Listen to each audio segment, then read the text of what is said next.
Part 4. You will hear a history student giving part of a presentation about changes in British society in the 19th century. First, you have some time to look at questions 31 to 40.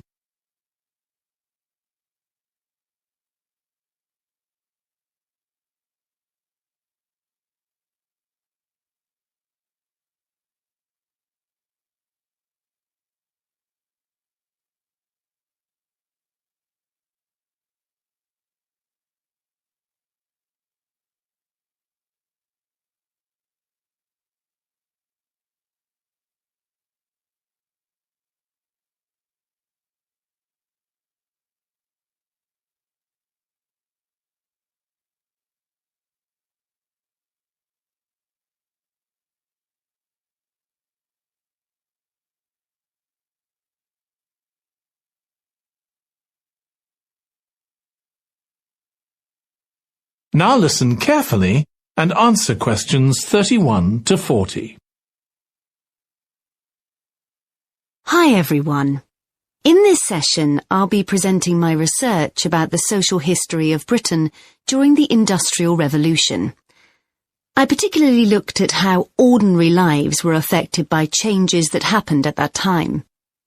This was a time that saw the beginning of a new phenomenon, consumerism, where buying and selling goods became a major part of ordinary people's lives. In fact, it was in the 19th century that the quantity and quality of people's possessions was used as an indication of the wealth of the country. Before this, the vast majority of people had very few possessions, but all that was changed by the Industrial Revolution. This was the era from the mid-18th to the late 19th century, when improvements in how goods were made, as well as in technology, triggered massive social changes that transformed life for just about everybody in several key areas. First, let's look at manufacturing. When it comes to manufacturing, we tend to think of the Industrial Revolution in images of steam engines and coal. And it's true that the Industrial Revolution couldn't have taken place at all if it weren't for these new sources of power.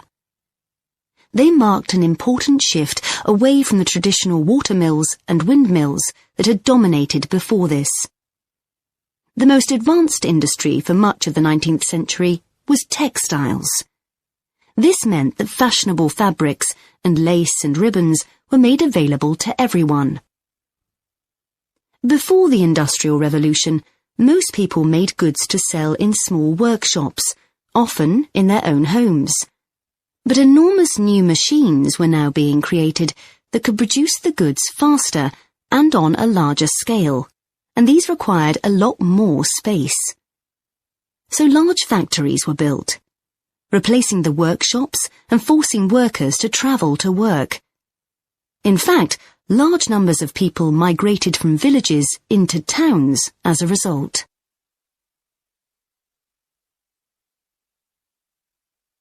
As well as manufacturing, there were new technologies in transport, contributing to the growth of consumerism.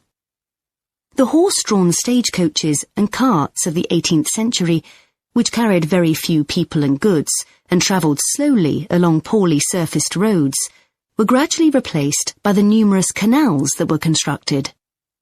These were particularly important for the transportation of goods. The canals gradually fell out of use, though, as railways were developed, becoming the main way of moving goods and people from one end of the country to the other. And the goods they moved weren't just coal, iron, clothes, and so on. Significantly, they included newspapers, which meant that thousands of people were not only more knowledgeable about what was going on in the country, but could also read about what was available in the shops, and that encouraged them to buy more. So faster forms of transport resulted in distribution becoming far more efficient. Goods could now be sold all over the country instead of just in the local market. The third main area that saw changes that contributed to consumerism was retailing. The number and quality of shops grew rapidly, and in particular, small shops suffered as customers flocked to the growing number of department stores, a form of retailing that was new in the 19th century. The entrepreneurs who opened these found new ways to stock them with goods and to attract customers.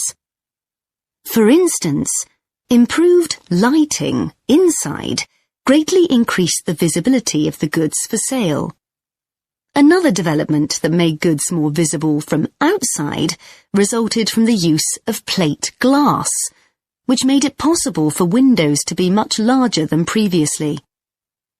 New ways of promoting goods were introduced too.